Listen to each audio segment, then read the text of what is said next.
دورة صناع القرار 45.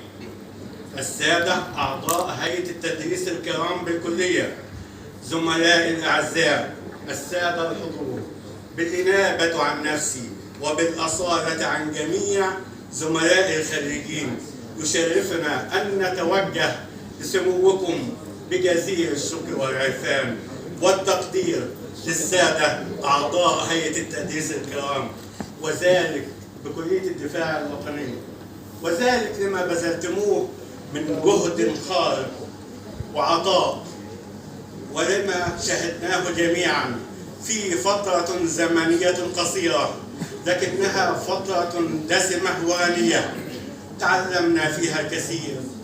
تعلمنا المعنى الحقيقي للانضباط والالتزام والعلم العسكري الذي ملأ قلوبنا إيمانا بالمسؤولية الوطنية التي ألهمت مشاعرنا الوطنية والفداء.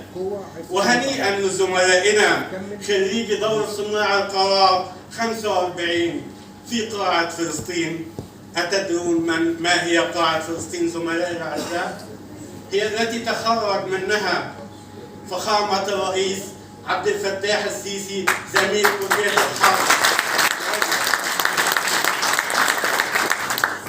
أعزائي الزملاء، إنني لفخور بين زملائي وبين أصدقائي إنني أحمل شهادة تدريب من أكاديمية ناصر العسكرية.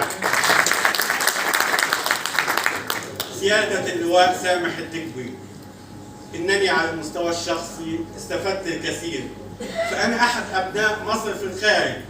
11 مليون مصري ينبض قلبهم باسم مصرية عالية. سيادة اللواء، رغم أنني برومانيا أدرس لطلبة الدكتوراه، ولكني في أكاديمية ناصر العسكرية كنت طالب وكنت جنديا في ذلك الصرح الأكاديمي العظيم. السادة الحضور، نعاهد الله جميعا وسيادتكم أن نحمل فوق أعناقنا وفوق رؤوسنا لنكون صخرة تتحطم عليها الشائعات والفتن، ونحمي مصر من كل من تسول له نفسه لتزييف الحقائق والأكاذيب، ونكون نواة لجمهورية جديدة نادى بها فخامة الرئيس عبد الفتاح السيسي.